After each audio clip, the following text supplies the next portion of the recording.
Ir mais para perto aqui de vocês. Galera, então hoje nosso último encontro, né? E a gente deixou o melhor para o final, né? A gente deixou particularmente, eu gosto mais de falar do que a gente vai falar hoje aqui. Eu brinquei lá em casa dizendo que hoje eu não ia de médico, eu ia de pastor, né? Eu ia de ministro da palavra. Eu gosto mais do que do meu ofício profissional. Mas, como assim, né? A gente veio falar sobre saúde mental e eu estou falando aqui que eu vim ministrar a palavra. E o tema, né, que eu dei, assim, de maneira curiosa, fazendo um pouco de graça, é psiquiatria do céu. O que é a psiquiatria do céu? São ensinamentos bíblicos que facilmente poderia estar num livro ali de algum terapeuta, né, que podia tá na nossa cartilha ali de teoria. E, na verdade, eu não tenho dúvida nenhuma que muito da ciência, da psicologia, da psiquiatria, eles foram inspirados, sim, na nossa cosmovisão, né, naquilo que a gente tem como entendimento, né? O conhecimento científico, eu falei uma vez, não lembro se foi aqui no Mergulhando, ele não exclui a presença de um Deus, né? Muito pelo contrário, conhecimento científico mesmo, da onde vem ali dos gregos, e a ciência moderna tem aberto os olhos para isso. Eles tiveram que se render, né? Todo joelho vai se dobrar, né? Não dá para você falar que não existe Deus, não dá para você falar, eles podem chamar de outra coisa, né? O poder superior, a força motriz, é Deus, a gente sabe que é Deus. Então, eles não negam a existência, né, de Deus, de algo superior. As ciências humanas e sociais, eles podem até não assumir, mas beberam muito também da nossa fonte, né? Então, poxa vida, se os caras estão bebendo na nossa fonte, por que a gente não vai beber na nossa fonte também? Então, a gente vai beber nessa fonte também, vamos falar um pouco sobre isso. E dentro quando a gente estuda a psiquiatria, né, e dentro da psiquiatria tem as terapias, né, a parte comportamental, a parte psicanalítica, enfim. Mas o que tem mais evidência mesmo, que fala assim, cara, isso aqui está lá nos tratados, nos manuais, é a terapia cognitivo-comportamental. Então, existe a psicanálise de Freud, que é muito conhecida, que influenciou muito do que a gente tem também sobre o conhecimento nessa área, mas, por incrível que pareça, não existe uma evidência de indicação. E aí? Não existe uma evidência de indicação da psicanálise, assim. Por quê? Porque é muito difícil você mensurar ali, né? Então, tu não vai ver pouquíssimos ali tratados, manuais, que vão indicar a psicanálise. Mas, do contrário, a terapia cognitivo-comportamental, ela é indicada, né? Está lá como primeira linha, como evidência, como estudos mostrando, comprovando a sua eficácia. E aí muita gente acha, né, a gente também que é do meio acha que é a mesma coisa. Terapia cognitivo-comportamental, é uma só, mas não, elas são duas e elas se complementam. Então tem a parte de análise do comportamento, que é lá da parte de Beck, e tem a parte cognitivista que é cognitivista que é de Beck e análise do comportamento que é de Skinner. E eles meio que, né, eles não são muito amiguinhos assim, né? E eu, né, eu baseado naquilo que eu acho mais de fácil entendimento, eu penso mais e eu acho que tem muito a ver com a Bíblia, né, a parte de cognição, né, a parte cognitivista de Beck. E aí eu vou dar uma introdução para vocês para a gente entrar na Bíblia, né, para a gente entrar na palavra do Senhor. Então, o que é essa teoria cognitiva de Beck? Eles postularam, né, eles entendem que as nossas emoções e os nossos comportamentos, eles são influenciados pela interpretação que a gente faz dos eventos, e não do evento em si. É a maneira como eu lido, como eu interpreto, como eu penso alguma situação, e isso vai moldar aquilo que eu sinto e a maneira como eu ajo. Então, como que eles trabalham, né? Então, eles entendem que a forma que você pensa sobre alguma situação, a visão que você tem do mundo, a interpretação que você dá do mundo, das circunstâncias, elas vão determinar a maneira como você age e antes disso vai determinar aquilo que você sente. né? Então, a abordagem deles, ela é focada em identificar e modificar o que eles chamam de pensamentos disfuncionais, né? Ou pensamentos distorcidos. Então, eles acreditam que, cara, tu tá tendo um problema, tu tá tendo algum tipo de sofrimento, algum tipo de comportamento que não seja adequado, né, ou funcional, como eles chamam. Eles estão falando, cara, o problema não é no teu comportamento em si. A gente não vai querer mudar direto esse comportamento. Eu preciso entender qual é a crença que está por trás desse comportamento. Ou seja, eu preciso entender a maneira que você lida, a maneira que você entende, interpreta, a tua visão de mundo em relação a algumas situações, porque isso está sendo responsável pela maneira que você age, né? Então, para eles, o foco é o pensamento. Às vezes a gente não consegue acessar esse pensamento, né? Eu brinco que uma vez um professor, né, ministrando essa aula, falou assim, olha, muitas vezes o paciente, e a gente mesmo fala, né? Ah, não, aconteceu isso aqui, foi do nada, né? Nada vem do nada, né? Não é do nada, né? Então traz para dentro da nossa, para uma perspectiva dentro da igreja eclesiástica, não, cara, foi um pecado, né? Foi um vacilo, foi uma... Cara, não, foi do nada. Cara, não foi do nada. Né? Então vamos tentar mapear o que aconteceu, qual foi a situação, como você lidou com aquilo, para entender o porquê daquele comportamento. Então, a ideia central aqui é eu mudar essas crenças disfuncionais, né?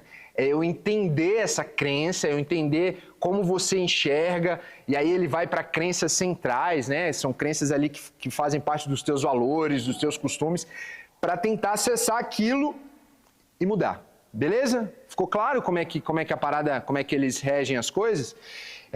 Tem um livro, na casa do meu pai tinha um livro, né? Um livro bem antigo, que eu tenho muita curiosidade de ter esse livro de novo, que eu não valorizei quando eu estava na casa do meu pai, deve ter se perdido. Que o nome do livro é E a Bíblia Tinha Razão. Alguém já ouviu falar nesse livro? Né? E a Bíblia Tinha Razão. É de um escritor chamado Werner Keller, onde ele pega relatos bíblicos ali e ele vai comprovar, por meio de achados históricos e arqueológicos, aquilo que estava escrito na Bíblia. Né? E eu falei, cara, daria para ter uma continuidade, né, da modernidade, de coisas que a gente vê no dia a dia, de coisa que a ciência está lá provando, os caras passam 2000 anos estudando e vão provar, e aí dá vontade de falar, cara, a Bíblia tinha razão, né? A Bíblia já falou sobre isso, a palavra do Senhor está coberta de razão. Então, a teoria dentro da psiquiatria, dentro da psicoterapia, que tem mais evidência, usada no mundo todo, eu brinco dizendo, cara, eles olharam para a Bíblia, né, e falaram, bom, vamos tirar isso aqui, a gente muda o nome de algumas coisas, né, mas a gente poderia falar, a Bíblia tinha razão, né, naquilo que a Bíblia fala para a gente. Provérbios 23, 7, diz assim, vai ter alguém lá? A gente vai ter bastante citação, então prepara aí a caneta para você olhar, abre tua Bíblia, teu celular. Diz assim, porque como imagina em sua alma, assim ele é. Né? Então a palavra imaginar aqui está falando de raciocínio mesmo, está falando de raciocinar. E alma, às vezes quando a Bíblia fala de alma, está falando do homem interior, das emoções, dos pensamentos. Então Provérbios está falando que como você imagina no teu interior, assim você é. Ou seja, você sente, você age, você se comporta, você tem um padrão de comportamento, o teu estilo de vida, ele reflete como você pensa, como você imagina, como você interpreta as coisas, beleza? Então, a Bíblia vai falar, muito antes de Beck, sobre isso, né? Eu vou dividir aqui a palavra, porque a gente poderia falar muita coisa, né? E essa primeira metade aqui vai ser um pouco sobre a mentalidade de Cristo, né? Que a Bíblia fala para a gente ter essa mentalidade. E a teoria de Beck fala para a gente ter a mentalidade correta. Que mentalidade correta é essa, né? A gente vai caminhando na Bíblia. Isaías 55 diz assim, deixe o ímpio o seu caminho e o homem maligno os seus pensamentos e se converta ao Senhor. Isaías está fazendo uma repreensão para o povo, e ele está dizendo assim, olha, o homem mau, você vai ter que deixar esse caminho. Ou seja, deixar o caminho fala de atitudes, certo? Olha, deixa esse comportamento, trilha um outro caminho. Mas ele não para por aí. Ele fala, olha, você vai deixar esse caminho e vai mudar os pensamentos. Então, deixa o ímpio o seu caminho e o homem maligno os seus pensamentos. Ou seja, ele está falando, muda a atitude, muda o comportamento, mas eu diria que para isso se sustentar, tu vai ter que mudar os teus pensamentos. Tu vai ter que mudar a maneira como você enxerga, a maneira como você vê as coisas. E aí Romanos 12:2 está falando, e não sejais conformados com este mundo, mas sejam transformados pela renovação do vosso entendimento, para que experimenteis qual seja a boa, agradável e perfeita vontade de Deus. Ou seja, para que a gente possa experimentar qual seja a boa, perfeita e agradável vontade de Deus, tem que começar, né? E às vezes o pastor falou aqui não, esqueci de colocar isso. Eu ia colocar um negócio aqui e lembrei agora. O pastor falou na quinta, né, dos óbvios que precisa ser dito, né? Cara, tem coisa que é muito básica, né? E Romanos está falando assim, olha, para vocês experimentarem qual que é a boa, a perfeita e agradável vontade de Deus, vocês vão ter que mudar o pensamento. Às vezes a gente quer fazer um monte de coisa antes, né? E a gente tá cara, batendo a cara na porta, a gente tá como boi bravo, assim, sabe? Cara, peraí, eu tô errando aqui, eu tô agindo de maneira errada, eu tô sempre, né, minhas emoções estão falando mais alto, cara, peraí, deixa eu mudar como eu tô enxergando as coisas, deixa eu mudar o pensamento que eu tenho a respeito das coisas, beleza? Tem sentido para vocês? Romanos 1 vai falar também, é uma lista extensa, a partir do 18, Paulo começa a falar sobre a ira de Deus, né, revelado sobre alguns. Vai falar a ira de Deus revelado do céu contra toda impiedade, injustiça, homens que suprimem a verdade pela injustiça. Cara, e ele começa a discorrer, ele começa a apontar características daquele povo, né? De um povo pecaminoso. Ele fala que vai ter alteração do comportamento sexual, o homem vai deixar sua afeição de homem, vai se relacionar com outras pessoas, as mulheres. Ele começa a descrever um monte de pecado, e muito ele pecado do cunho da moralidade, né? Da imoralidade, pecado sexual. E aí ele vai falando. Aí ele diz assim, por causa disso, no Romanos 1:20, Deus os entregou a paixões vergonhosas, até suas mulheres trocaram as suas relações sexuais naturais por outras, e ele vai discorrendo, e aí no 28 ele diz assim, além do mais, visto que desprezaram o conhecimento de Deus, ele os entregou a uma disposição mental reprovável. Quer dizer, olha o que a Bíblia está falando, o que Paulo está falando. Há 2000 anos atrás, muito antes de Beck, muito antes do que a gente tem como psicologia, ele está falando assim, essa lista de comportamento inadequado, perversões, imoralidades. E aí ele fala, aconteceu isso e Deus os entregou a uma disposição mental reprovável. De novo, né? Começa aqui. Não era que eles tinham aqueles comportamentos embora tivessem uma disposição mental correta. Não. Se comportavam daquela maneira, eles agiam de maneira imoral, promíscua, né? Trocavam a ordem das coisas porque eles tinham uma disposição mental reprovável. Certo? Então, se tem uma disposição mental reprovável, que a Bíblia está falando, Romanos está falando, Deus entregou uma disposição mental reprovável, é porque tem uma disposição mental aprovável. É ou não é? Então, se tem o errado, é porque tem o certo. Certo? Então, e qual que é essa disposição mental correta? 1 Coríntios 2:16 vai falar, né? Meu Deus, mas como que eu tenho a disposição mental correta? Como que eu adquiro essa disposição mental correta? E aí Paulo vai falar, nós temos, porém, a mente de Cristo. Então, a palavra mente aqui, no original, significa capacidade de entender, julgar, sentir, determinar. São os nossos pensamentos ou sentimentos. Se a gente quer saber como alguém pensa, você precisa olhar para como ele vive. Você precisa olhar para o que ele faz. Você precisa olhar para o que ele fala. Você precisa olhar para o estilo de vida dessa pessoa. Então, se Paulo está falando quase que uma declaração de fé aqui, peraí, olha só, nós temos a mente de Cristo, né? Então, Paulo está dizendo que nós precisamos pensar, sentir, interpretar, agir, nos comportarmos como Cristo. Então, a gente precisa, para a gente ter a disposição mental correta, a gente precisa olhar para Jesus.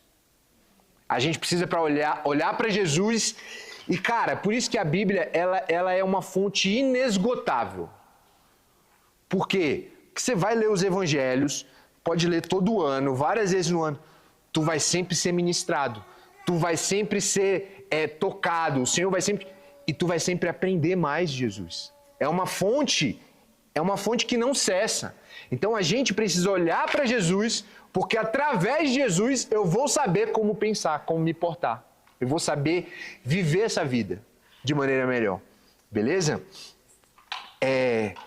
E daria para ter assim, um mês falando só de Jesus, da mente de Jesus, do comportamento de Jesus. Filipenses 4 diz assim, falando ainda da maneira de pensar, tá? Alegrem-se sempre no Senhor. 4:4. Novamente direi, alegrem-se, seja a amabilidade de vocês conhecida por todos, perto está o Senhor. Não andem ansiosos por coisa alguma, mas em tudo, pela oração, súplicas e ações de graça, apresentem os seus pedidos a Deus. 7. E a paz de Deus, que excede o entendimento, guardará os seus corações e as suas mentes em Cristo Jesus. Quando a Bíblia fala de coração, está falando de fonte de sentimento. Então, Paulo está dizendo aqui, olha, se tu quer ter as tuas emoções em paz, o teu coração em paz, a tua mente em paz, eu estou falando como é que é para fazer. Então, alegrem-se, ele repete, seja amável e coloque diante do Senhor as tuas petições, as tuas aflições. E assim a paz de Deus, que excede o entendimento, vai tomar o teu coração e a tua mente. A Bíblia está falando. A Bíblia está falando. Está falando assim, cara, tu quer ter a mente em paz? Tu quer ter o teu emocional em paz? Alegrem-se, né? Seja amável. Coloque diante do Senhor. Por quê? Porque é uma paz que excede o entendimento. A Bíblia está falando, eu vou fazer. E eu creio que se eu fizer, eu vou receber essa paz que excede o entendimento. Beleza? Qual que é a maneira correta de pensar? Tem uma maneira correta de pensar? Existe uma maneira correta de pensar? Filipenses 4:8, Paulo continua logo em sequência, e ele fala assim, finalmente, ou seja, ele está dando algumas orientações, você precisa se alegre, ele fala de novo, se alegrem, ele fala, sejam amáveis, não sejam ansiosos, coloque diante do Senhor, aí ele fala, por fim, irmãos, tudo que for verdadeiro, tudo que for nobre, tudo que for correto, tudo que for puro, tudo que for amável, tudo que for de boa fama, se há alguma virtude, se há algum valor, nisso pensai. Pensem nessas coisas. Então, cara, guarda esse versículo no teu coração, né? Porque todas as vezes que tu tiver abalado emocionalmente, que o teu emocional, que as tuas emoções, que os teus pensamentos, né, não tiverem, né, muito ok, você vai falar, peraí, eu preciso ser amável, eu preciso ser alegre, eu estou orando a Deus, eu tenho que pensar, é verdadeiro o que eu estou pensando? É nobre, é correto, é puro, é amável? Eu preciso pensar nessas coisas. Dentro da terapia cognitivo-comportamental, tem uma das atribuições que a gente usa, que é a gente questionar os pensamentos distorcidos. Né? Imagina que o cara ele tem uma fobia, né? O cara tem medo de aranha. Né? E tudo que ele vê que é parecido com aranha, ele entra em pânico. Ele fala, cara, eu tenho uma fobia contra isso. Aí você vai fazendo um monte de trabalho, vai fazendo exposições graduais, e você começa a questionar esse pensamento distorcido. Cara, peraí.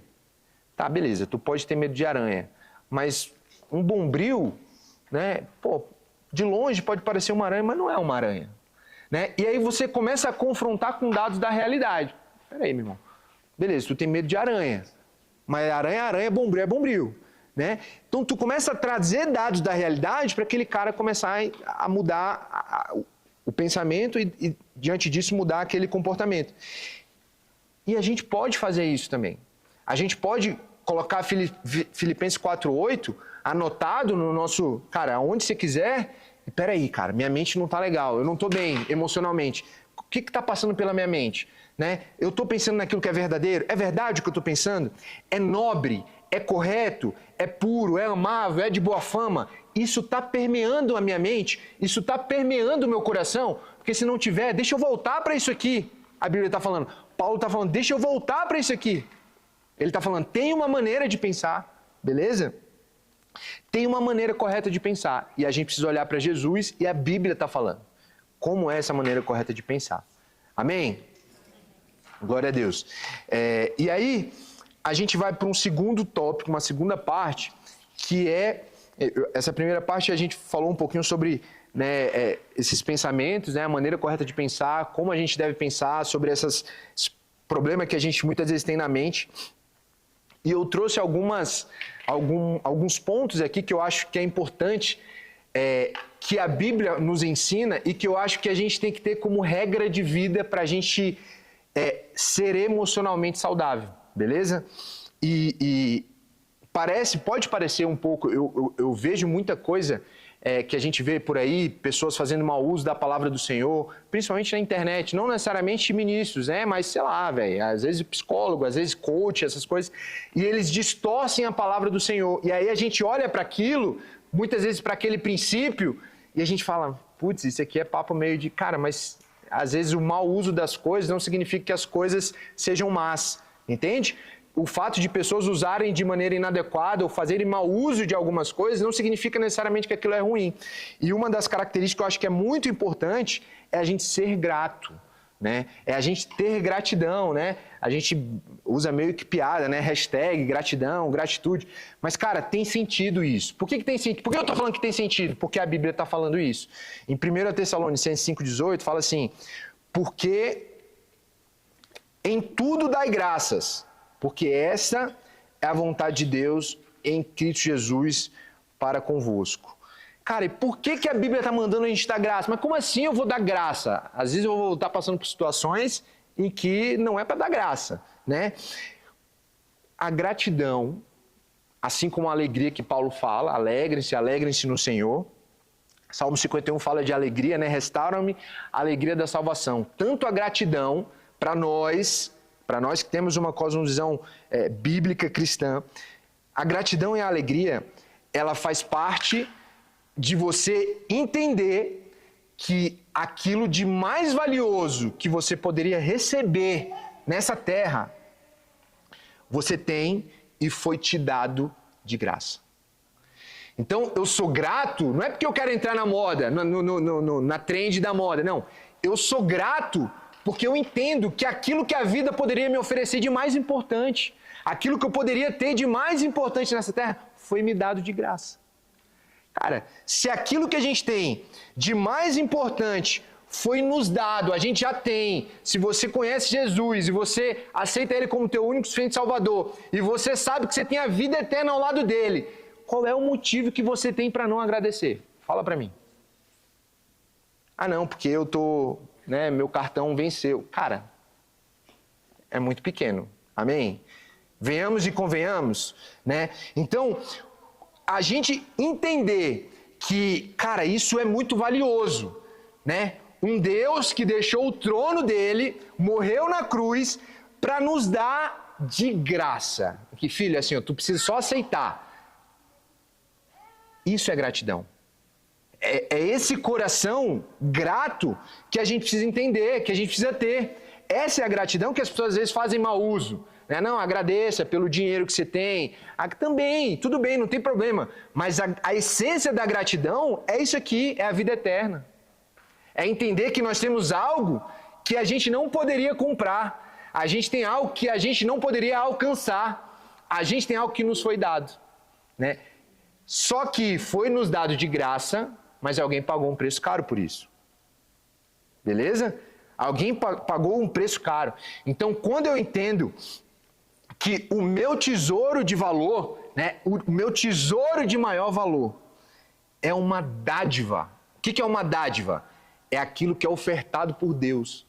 É um presente, é uma oferta de Deus. É algo que Deus nos dá como um presente. Quando eu tenho esse entendimento, eu passo a ser grato. Eu passo a ter essa gratidão no meu coração. Por quê? Porque, cara, o que a vida tinha para me oferecer, ela já me deu. O que a vida poderia te dar bens, poderia te dar viagens, poderia te dar uma família linda, poderia te dar um monte de coisa. Se ela não tivesse, e a vida eu falo Deus, amém? A divindade, as dádivas. Se ele não tivesse te dado isso aqui, cara, tu poderia até ter motivo para reclamar. Mas aquilo que nós temos de mais precioso, que é a vida eterna, ao lado de Jesus, se isso não for muito precioso para você, tem que ser. Aquilo que a gente tem de mais precioso foi nos dado, cara. É uma dádiva. Como que a gente vai abrir a boca para reclamar? Como que diante das mazelas que a vida também vai te dar, porque a vida vai nos dar mazelas também, amém? Vai ter sofrimento, vai ter perrengue, vai ter tragédias duríssimas que a gente vai estar suscetível a viver. Mas diante da vida eterna, coloca numa balança, tem alguma coisa para se comparar? Não dá, é desproporcional. Então, é baseado nisso que eu preciso ser grato. É baseado nisso que eu preciso acordar de manhã e nada tá bom. Mas eu preciso falar, Senhor, muito obrigado. Muito obrigado. É baseado nisso, e eu estou falando de salvação e vida eterna, porque eu acho que isso é o protótipo da graça, é o protótipo da dádiva, é a representação daquilo que Deus nos dá sem a gente merecer, sem a gente ter meios para alcançar. Né? Efésios 2,8 fala assim, porque pela graça sois salvos por meio da fé, isso não vem de vós, é dom de Deus. Então assim, cara, não tem como eu conseguir isso. Eu posso me esforçar para ter um monte de coisa. Eu posso me esforçar para ter um bom trabalho. Eu posso me esforçar para ter um bom emprego. Eu posso me esforçar para ter uma boa reputação, para ter uma boa família. Mas eu não tenho como alcançar a salvação. Por mais que eu faça, ela nos foi dada. Não nos foi conquistada. E beleza. Vamos sair um pouco da salvação. Vamos para outras coisas. A tua família. É sério? Você acha que foi você que conquistou? Tua esposa, teus filhos, né? Você é muito bonito, muito charmoso, irresistível, né? Você acha que está no controle das tuas mãos? A gente pagou um estágio, um estágio esse ano, foi um estágio muito... Não sei se vocês lembram, no ano passado a Maria Marta veio aqui, uma psiquiatra, e aí a gente conseguiu rodar um estágio com ela, lá no HMIB, num ambulatório de luto perinatal. Então ela tem um projeto enorme lá, que é referência no Brasil, sobre gestantes, ou puérperas, na verdade, não é gestantes, mulheres que perderam, tiveram abortos ou perderam filhos, e ela faz um trabalho ali com aquelas mães, né? E é muito impactante, assim, né? É muito, não vou dizer que é traumático, porque foi uma coisa muito engrandecedora, mas é impactante demais, assim, você olhar aqueles testemunhos de mulheres falando, muda muito o conceito que a gente tem. E a gente fazia algumas rodas lá, né? E numa das rodas tinha uma mãe, e obviamente é uma tragédia, né, que acontece, e aquela mulher chorava muito, e aí leva às vezes filho, né, não tem com quem deixar, geralmente é um povo mais humilde, e aquela mulher chorava pra caramba, assim, ela falava, cara, eu não consigo entender, né, por que eu, né, ela falou, né, por que eu, por quê? Por que eu fui escolhido para acontecer essa tragédia? Ela tinha uma filhinha, cara, a menina devia ter uns 8, 9, 10 anos, né, eles contaram, e a menina virou para ela e falou assim, mas mamãe, por que não você? Né? E aí, cara, isso nos constrange. Sabe por quê? Por que não eu? Por que não eu fui acometido de uma tragédia? Por que não eu fui violentado? Não estou falando violentado, sofri uma violência da vida mesmo. Então, isso não está no nosso controle. Vocês entendem isso? Que, na verdade, a grande maioria das coisas não diz respeito a você. Diz respeito a um Deus que te dá muito mais do que você merece. Então, diante de tudo isso, a gente começa a refletir, cara, o que eu tenho para não agradecer? Pelo amor de Deus, é constrangedor, é ou não é? A gente ter 2 olhos, a gente poder vir aqui à igreja falar sobre isso, a gente ter o que comer, a gente num climinha frio ter com o que vestir, e a gente banaliza as dádivas de Deus porque a gente acha que a gente merece. Porque a gente acha, não, eu que sou o funcionário público, eu que sou... Cara...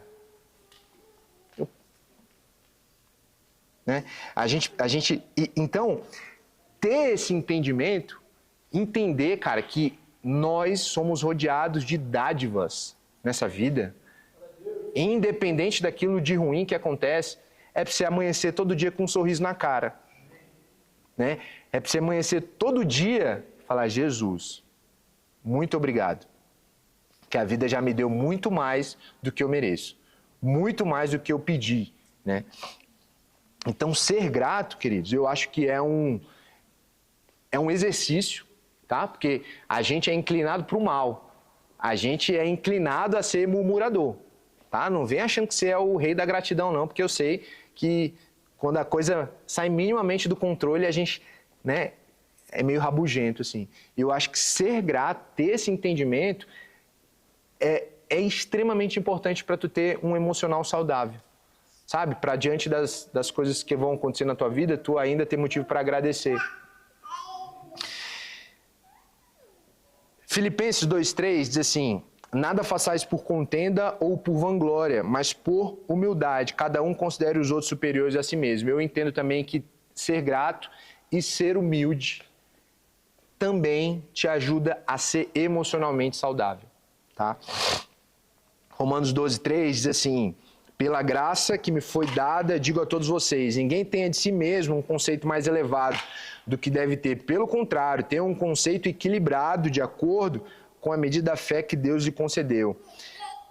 Paulo está falando para a gente não se colocar num lugar que a gente não ocupa. Paulo está falando, peraí, cara, considere o outro melhor do que você, deixa eu me colocar no meu lugar, né? Paulo está falando de modéstia, de humildade. E de você, eu acho que assim, é ter o entendimento de exatamente quem nós somos, sabe? Eu falo muito isso, assim, cara, a gente precisa sair desse pedestal que a gente se coloca, porque 99% das pessoas que a gente convive, inclusive a gente, nós somos a média das coisas. Deixa eu falar para você, eu não sei se você tinha um pensamento diferente disso, mas assim, nós não somos muito excepcionais. Tá? As pessoas que a gente convive, a gente do dia a dia, seres aqui, cara, ninguém aqui é um fora de série. Amém? Você pode ter algum destaque ali na tua vida, mas você é a média, cara. A gente precisa se colocar no nosso lugar. Por mais que você conquiste, né? Quem aqui é o Elon Musk da vida? Quem aqui é um gênio? Quem aqui é um Neymar? Quem que tem um talento sobrenatural? Mika? Quem aqui é um... Cara, não, peraí. Cai na real, vamos cair na real.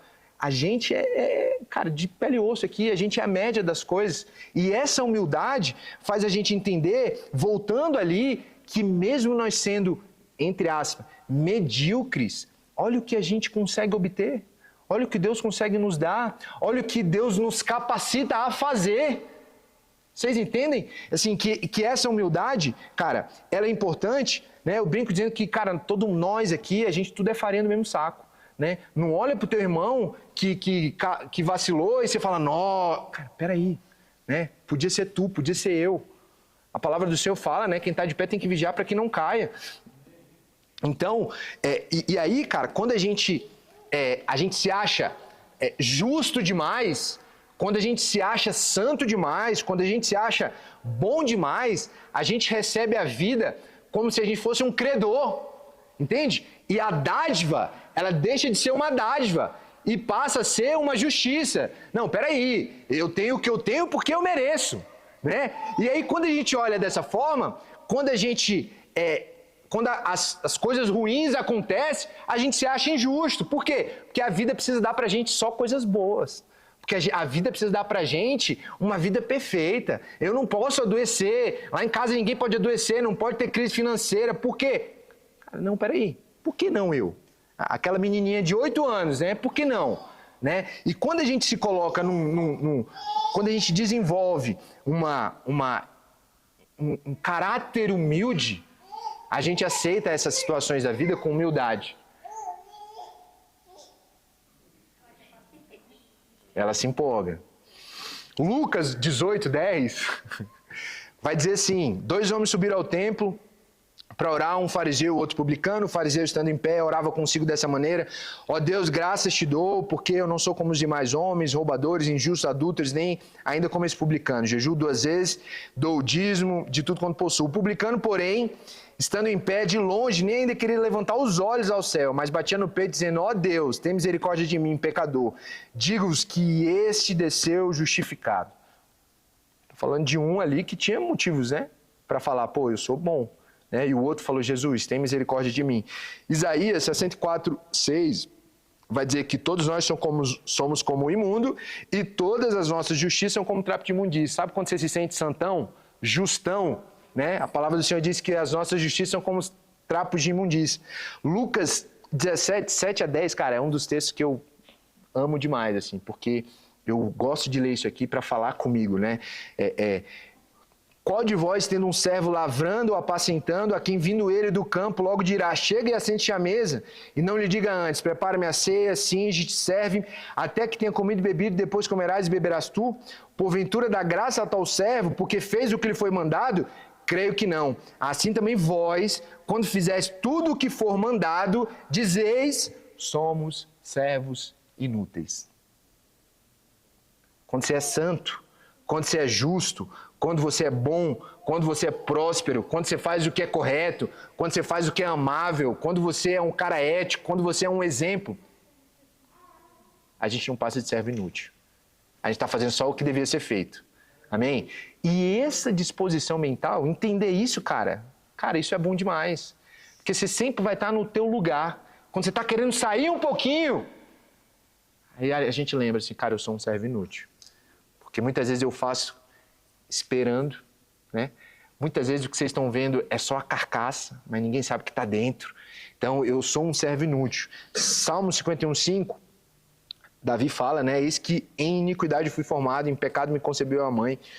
Antes, Tiago 4:6, ele dá maior graça, portanto, Deus resiste aos soberbos, mas dá graça aos humildes. Cara, imagina tu ser resistido pelo Senhor. Olha como é forte isso. Deus resiste aos soberbos. Tem noção do que é isso? Do que é Deus te resistir? Do que é tu pedir e estar resistido? Do que é tu orar e estar resistido? Né? Ao invés de falar: está liberado, está feito, eu declaro, Deus fala: cara, eu resisto. Porque eu resisto aos soberbos e dou graça aos humildes. Eclesiastes, amém, é isso aí, ela aprendeu a falar amém. Eclesiastes 7:16 diz assim: não seja demasiadamente justo e nem demasiadamente sábio, porque te destruiria a ti mesmo. Cara, eu também acho que isso é importante para a gente ter saúde mental. Não ser demasiadamente justo nem demasiadamente sábio, né? É a gente levar a vida com mais leveza, sabe? É você não se levar tanto a sério, no sentido de que, cara, peraí, de novo, eu não sou um ponto fora da curva, né? Porque se a gente sabe que a gente não é um ponto fora da curva, quando eu erro, quando eu falho, quando eu me frustro, eu consigo aceitar, né?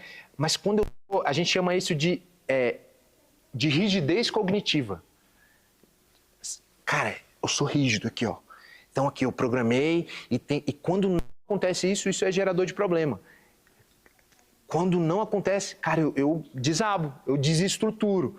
Por quê? Porque eu preciso ser, eu tenho que ter aquilo, né? Então, a gente, sabe, cara, é você viver essa vida de maneira um pouco mais suave, assim, né? Mateus 28 fala assim: venham a mim todos que estão cansados e sobrecarregados, eu lhes darei descanso, tomem sobre vós o meu jugo e aprendam de mim, pois eu sou manso e humilde de coração e vocês encontrarão descanso para as suas almas. Jesus está falando, pois o meu jugo é suave e meu fardo é leve. Jesus está falando, cara, eu vou tirar um fardo, eu vou tirar um jugo, né, ali da tua cabeça, porque o meu jugo é suave e meu fardo é leve. Mas a impressão que eu tenho, eu vejo demais isso em consultório, é que as pessoas andam com um fardo. As pessoas andam com um sarrafo, assim, cara, tipo assim, cara, não, eu falhei, não, eu errei, eu não bati a meta, eu não conquistei, eu não consegui. Cara, peraí, quem é que está colocando essa régua em você, né? Beleza, tudo bem, você não conseguiu, tem um monte de gente que não consegue, tudo bem você falhar. Então, assim, eu acho que não foi à toa que Salomão foi um sábio, né? Porque ele fala assim, para a gente não ser demasiadamente justo, para a gente não ser demasiadamente sábio, não é no sentido da gente não buscar ser justo, não é no sentido da gente não buscar sabedoria, é para a gente não viver 24 horas numa cobrança, sabe? A gente viver 24 horas se punindo. Cara, eu atendo demais pessoas com um sentimento de culpa, que você fala, cara, peraí, quando é crente eu falo, vem cá, quem que está colocando esse fardo? Quem que está colocando esse peso? Né? A gente ficou muito na moda assim, né? Não, eu sou perfeccionista, né? Eu sou perfeccionista. Meu irmão, tu é meio chato, tu não é perfeccionista. Tu é um pouco preguiçoso, porque o perfeccionista, ele fala assim, não, se eu for fazer, eu não faço, porque quando eu faço... Cara, pelo amor de Deus, tu é preguiçoso, tu não quer fazer, porque muita coisa na vida você vai fazer e não vai ser perfeito, nada vai ser perfeito, e tu precisa meter a mão para fazer. Então, assim, é um sarrafo que a gente coloca na gente mesmo, é uma régua que a gente coloca na gente mesmo, que a gente não vai conseguir corresponder. Isso sufoca, porque quando tu erra, quando tu sai um pouco do trilho, e nós vamos sair um pouco do trilho, a gente não consegue se perdoar. Né? Jesus perdoa e a gente não consegue. É uma rigidez cognitiva que a gente tem mesmo. Né? Tem um provérbio japonês que fala dos galhos, né? Os galhos das árvores. Né? A árvore dura, o galho duro, o galho mais velho, ele rígido demais, a neve cai, ele sustenta, ele fica ali na neve sustentando, não muda, não flexiona, e aí uma hora ele quebra. E o galho verdinho vai, sustenta a neve ali no inverno, e ele é flexível. A neve vai fazer peso, uma hora ele vai cair, cai a neve, e vida que segue. A gente precisa ter essa flexibilidade mesmo, assim, sabe? Essa flexibilidade cognitiva, flexibilidade nos nossos relacionamentos. Quantas vezes, né, relacionamentos às vezes que são afetados, porque não, é assim, ó, eu falei isso, então tem que ser assim. E não ser demasiadamente justo, nem demasiadamente sábio, eu acho que diz respeito a isso, tá? Já estamos caminhando para o fim. Quem tiver, acho que tem aula, né, agora? Tem aula de música. Pronto, então vocês me dão 10 minutinhos aí, mas quem precisar sair pode sair, tá? Uma outra característica aí eu já vou falar para a gente que é crente mesmo, que eu acho que muda a nossa vida na Terra, muda a nossa caminhada, é ter uma perspectiva de eternidade. Né? Então, dentro dos componentes do caráter, tem um deles que é a autotranscendência. E o que é a autotranscendência? Né? E o caráter é que faz a gente maduro. Né? Dentro da personalidade tem um temperamento, tem um caráter. O temperamento, às vezes, é pouco modificável. E ele é o núcleo emocional da personalidade. Né? E o caráter é o que a gente consegue modificar. E um dos elementos desse caráter é a autotranscendência. E o que é a autotranscendência? Não é você ter religião só. Não é isso. É você, a tua relação com o universo. É você entender que você faz parte desse universo por causa de um plano, de um projeto, de uma coisa que é eterna, né? De uma coisa que transcende, que é atemporal. Então, esse entendimento, o livro está dizendo, cara, que vai te fazer mais maduro, que vai te fazer viver essa vida de maneira melhor. Então, a autotranscendência é eu entender que essa vida na Terra é uma passagem. Perspectiva e alinha com perspectiva de eternidade, né? É eu entender que, cara, se eu viver muito, 90, 100 anos, cara, o que isso compara com a eternidade? Então, perspectiva de eternidade é eu viver nessa terra mirando a eternidade. E quando eu vivo nessa terra mirando a eternidade, tudo muda de sentido, velho. As coisas boas mudam de sentido, as coisas ruins também. Porque muitas vezes até as coisas ruins servem para te aperfeiçoar, né? Muitas vezes até as coisas ruins servem para te amadurecer, para você estar apto para entrar lá. Então muda a vida, o cenário muda. Perspectiva de eternidade, cara, faz tanta diferença e era algo que os heróis da fé tinham. Né? Atos 5, 40, os apóstolos foram chicoteados, né? foram condenados ali a receber açoites. E aí no 41... diz assim, os apóstolos saíram, eles foram açoitados do sinédrio, alegres por terem sido considerados dignos de serem humilhados por causa do nome de Jesus. Irmão, quem que é açoitado e fica alegre? Quem tem uma perspectiva de eternidade. Se ele estivesse olhando para aquele momento, para aquela terra, caramba, eu vou morrer, vão me perseguir, vai ficar doendo, o que meu pai vai pensar, minha filha? Cara, não. Mas ele, diante de um sofrimento extremo e real, que muitas vezes não é o que a gente vive, a gente tem muitos sofrimentos hipotéticos, né?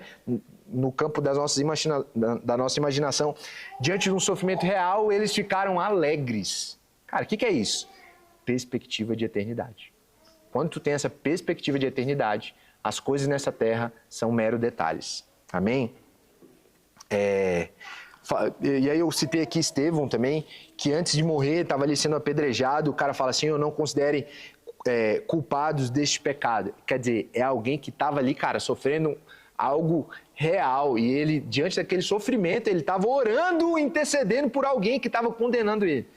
É perspectiva de eternidade. Se ele fosse pensar naquele momento, né, Senhor, desce fogo do céu, Pai, leva tudinho aqui, né? Ele estava morrendo e ele falou, cara, eu vou para a glória, né? Eu vou estar muito melhor do que eles, Senhor, tem misericórdia deles. Isso é perspectiva de eternidade. A gente poderia falar de Jesus que sai do trono, vem para a terra para morrer na cruz. Baseado em quê? Num propósito, né? Baseado num propósito maior, baseado numa perspectiva que Jesus tinha. Então, ter esse entendimento, cara, assim, é um divisor de águas, né? Infelizmente, eu posso falar para vocês que a gente professa a mesma fé, mas tem gente lá fora que não vai entender isso, porque tem coisas que não dá para explicar, né? O que vai justificar uma criança ter um câncer? Irmão, não tenho como explicar. Eu, como médico, vou falar o quê para uma mãe dessa? Eu vou falar o quê para uma mãe que perde um filho? Para um pai que perde uma esposa? O que eu vou falar? Não tenho o que explicar, cara. Eu preciso só me apegar ao Senhor e ter uma perspectiva de eternidade. Saber que isso vai passar e na glória, né, acabou o choro, acabou a lágrima, a gente vai estar eternamente ao lado do Pai. Amém? E aí, queridos, por fim, a gente tinha muita coisa para falar, mas a palavra do Senhor, ela é uma fonte medicinal, tá? Medita nessa palavra, medita, engole, come como profeta, né? Comeu a palavra do Senhor, que tu vai ter uma chance maior de ter as tuas emoções guardadas, né? Eu trouxe só alguns aqui, a gente poderia passar a manhã toda falando, né? Isaías 55:3 diz assim, inclinai os vossos ouvidos e vinde a mim, ouvi e a vossa alma viverá. Quer que a tua alma viva? Quer que a tua alma se levante? Né? Inclina os ouvidos ao Senhor. Ouve o Senhor. Né? João 3,29. A noiva pertence ao noivo. O amigo que presta serviço à noiva e que o atende e o ouve, enche de alegria. Quer ter alegria? Anda com o noivo. Ouve o noivo. Atende o noivo. Salmos 34:5 diz assim, os que olham para ele estão radiantes de alegria, os seus olhos jamais mostrarão decepção. Tu quer ser radiante de alegria? Olha para o Senhor. A palavra do Senhor está aqui repleta. Salmo 16:11. Tu me farás ver os caminhos da vida, na tua presença há plenitude de alegria. Onde que a gente vai ter plenitude de alegria? Onde que a tua alma vai ser plena, satisfeita? Na presença do Senhor. E João 10:10 diz, o ladrão vem apenas para furtar, matar e destruir, mas eu vim para que tenham vida e tenham plenamente. O que é ter uma vida plena? O que é uma vida plena? Né? É uma vida com Jesus. Só Ele pode nos dar essa vida plena. Né? O dinheiro não vai poder te dar, o status não vai poder te dar, a tua igreja não vai poder te dar, a tua mulher não vai poder te dar, teus filhos. Só o Senhor vai te dar uma vida plena. Amém? É isso, galera. Glória a Deus. A gente finaliza por aqui. Vamos abrir aqui uns 5 minutinhos para pergunta? Alguém quer falar alguma coisa? Alguém quer testemunhar? Quer comentar? Será que as pessoas que, tipo assim, não se cobram, que são muito perfeccionistas, às vezes sei se é da personalidade, Sim. se não foi muito cobrado também. Sim. Sim, gente, eu falei aqui, né? Nessa hora das perguntas, repete o microfone, o dirigente pediu, porque ouve as perguntas. Tá. Ah, tá, beleza. Então, a dona Marli tá falando que se essas pessoas muito perfeccionistas, talvez não foram cobradas, se não é um traço de personalidade, né? E eu falei aqui, gente, foi num momento de descontração, tá?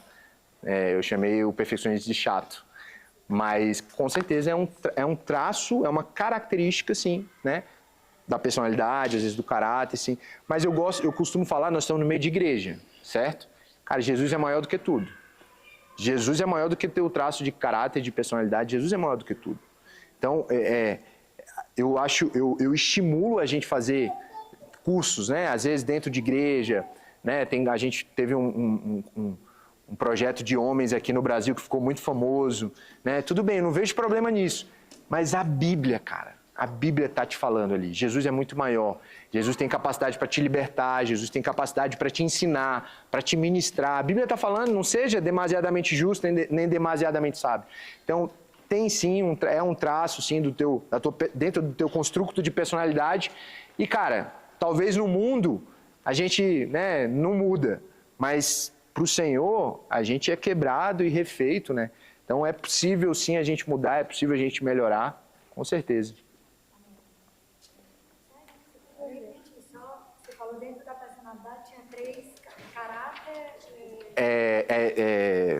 A personalidade é composta, né, por temperamento, caráter, e a personalidade é quem junta esses dois. Isso, a personalidade e a psique, na verdade, a psique, são 3. Temperamento, caráter e a psique quem vai juntar os dois ali, né, o elo emocional e ali o elo racional. Ela perguntou os elementos da personalidade que eu falei aqui. Mais alguém? Eu queria só, diante de tudo que foi falado, testemunhar algo que mudou minha vida quando eu conheci a Jesus. A gente se relacionar com alguém, com um ser, né, criador do universo, que ele é perfeito. Então, todas as vezes que a gente se depara diante de Deus com alguma barreira, a gente fala bem assim, o errado sou eu. E isso é algo que muda, transforma caráter, isso é algo que faz a gente viver em novidade de vida, porque a gente vê que a coisa está dando errado e a gente fala, peraí, a gente não pode culpar ninguém.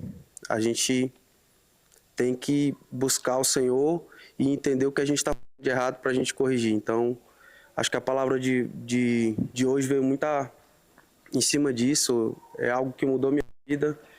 E acredito que tenha mudado a vida de cada um aqui. Então, glória a Deus por isso. Glória a Deus pela sua vida, Cédric. Por essa palavra. Amém, glória a Deus. Galera, e para finalizar, assim, alguém quer mais falar? Não? A gente descontraiu um pouco, né? A gente brincou, nesse último encontro a gente falou um pouco mais da Bíblia. Mas é um tema sério, né? O que a gente trouxe aqui nesses três fins de semana. A gente falou sobre suicídio, a gente falou sobre o problema ali com telas, né, com rede social.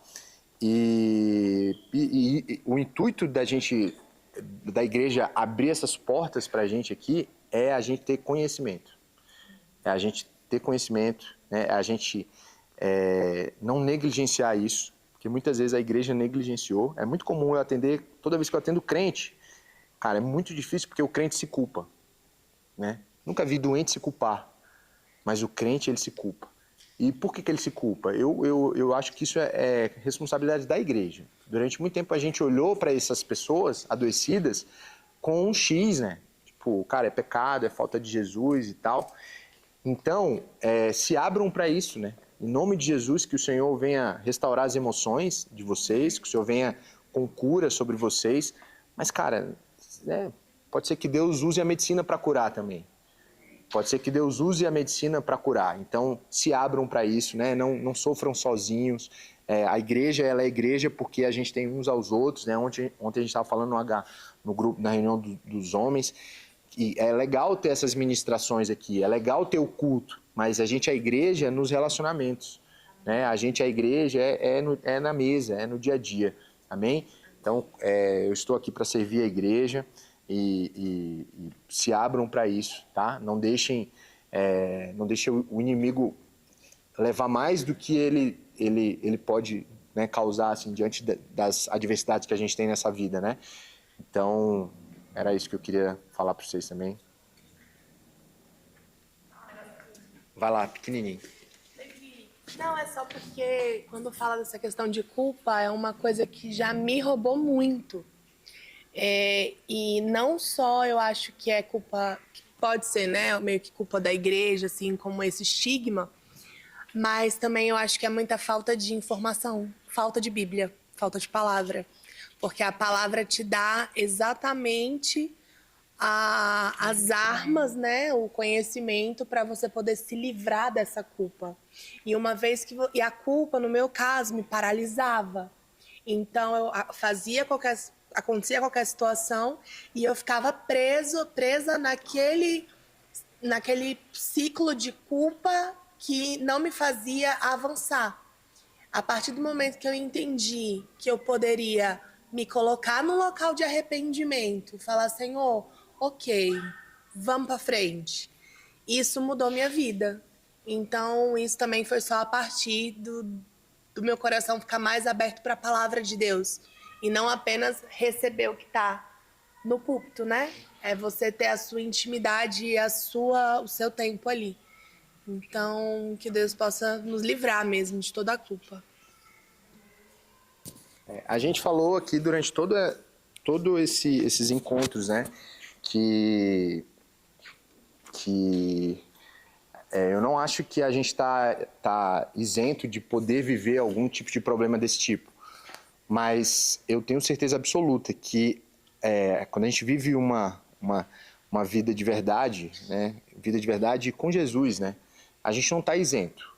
Mas a gente tem com certeza menos probabilidade de sofrer com isso. E mesmo que a gente sofra, mesmo que a gente adoeça, né, assim, eu creio que Jesus também ele é poderoso para te curar, para fazer um processo, né? Às vezes Deus trabalha de forma, num processo, né? Não é só alguém vai orar e tu vai... Cara, às vezes é um processo que Deus está te curando, usando a medicina, usando o teu pastor, usando o psicólogo, né? E é um processo, e tudo bem por isso. Amém? Vamos ficar de pé para a gente orar?